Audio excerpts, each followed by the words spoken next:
दाभोळकरांच्या खुनाला आता 50 दिवस झाले। सरकारला त्याचा अजून मागूसही लागणं हे अतिशय संतापजनक व चीड आणणारी गोष्ट आहे। यासाठी आम्ही कोल्हापुरामध्ये रक्तानं आमचे अंगठे उठवून सह्या करत आहोत आणि लोक त्यांना सांगत होतो की आम्ही आत्मक्लेश करून घ्यायला आलेलो। तुम्हाला काही त्याची बद्दलची खंत वाटते का? सरकारनं ह्या खुन्यांना पकडायला त्याचे जे सूत्रधार आहेत त्यांना पकडायला इतका वेळ लागण्याची गरज नव्हती। खरं म्हणजे ज्या काळात खून झाला त्या काळातच नाकेबंदी केली असती तर हा प्रश्न सुटला असता। गलथानपणा त्यांचा होता आणि तो गलथानपणा समाजावर लादणं ही चांगली गोष्ट नाही। खून झाल्यानंतर त्याला पकडण्याच्यासाठी ज्या लोकांनी धमकी दिलेल्या होत्या त्यांच्याकडे जाण्याचा पहिला प्रयोग करायला पाहिजे होता, तो झालेला दिसत नाही। आणि ह्यामध्ये काही लपवालपी चालू आहे काय असा संशय मात्र समाजाच्या मध्ये पसरत आहे।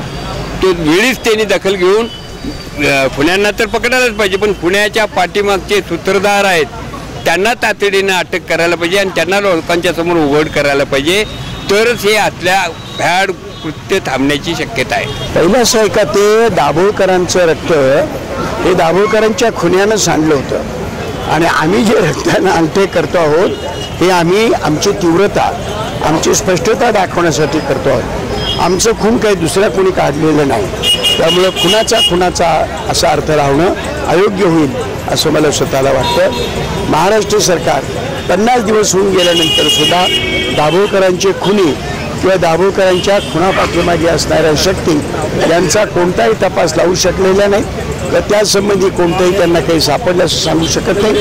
हे महाराष्ट्र सरकारचं अलीकडच्या काळातलं सर्वात मोठं पराभवाचं कृत्य असं आम्हाला वाटतं। त्यांचा खून विवेकवादाचे जे शत्रू आहेत त्यांनी केलेला होता असं मी स्वतः पहिल्या दिवसापासून सांगतोय।